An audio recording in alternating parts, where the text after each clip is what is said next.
జగన్మోహన్ రెడ్డి ఆయన vote bank అయితే పదిలం చేసుకుంటున్నారు. ప్రధానంగా మైనార్టీ ఓటు బ్యాంకు ఎట్టి పరిస్థితుల్లో దూరం కాకుండా జాగ్రత్త పడుతున్నారు అనేది. అందుకే వక్ఫ్ బిల్ వ్యవహారంలో తాజాగా భారతీయ జనతా పార్టీ, టీడీపీ అలాగే జనసేన కూటమిలో భాగస్వామ్యంగా ఉన్నాయి కాబట్టి ఖచ్చితంగా ఆ వక్ఫ్ బిల్ విషయంలో వాళ్ళు తీసుకున్న స్టాండ్ వేరు.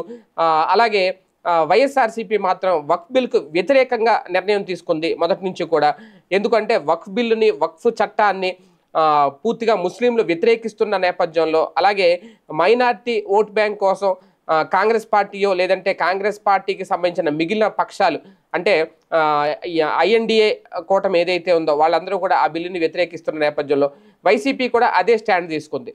అంటే మొన్న మధ్య కూడా జనాభా ప్రాతిపదికన రేపొద్దున్న విభజన అనేది జరిగితే, నియోజకవర్గాల పునర్విభజన లేదంటే లోక్సభ స్థానాల పునర్విభజన జరిగితే అది ఖచ్చితంగా రాష్ట్రాలకి నష్టం జరుగుతోంది, ప్రధానంగా దక్షిణాది రాష్ట్రాలకి అనే విషయంలో ఖచ్చితంగా ఆయన ప్రధాని నరేంద్ర మోడీకి అదే రూపంలో లేఖ రాశారు. ఆ నష్టం జరగకుండా చూడండి అనేది.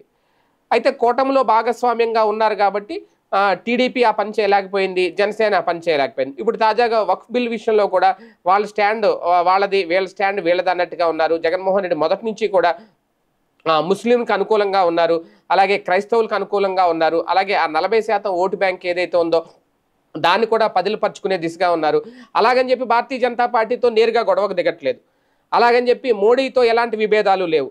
కాకపోతే ఆ స్నేహమే, పార్టీ స్టాండ్ అన్నట్టుగానే వ్యవహరిస్తున్నారు.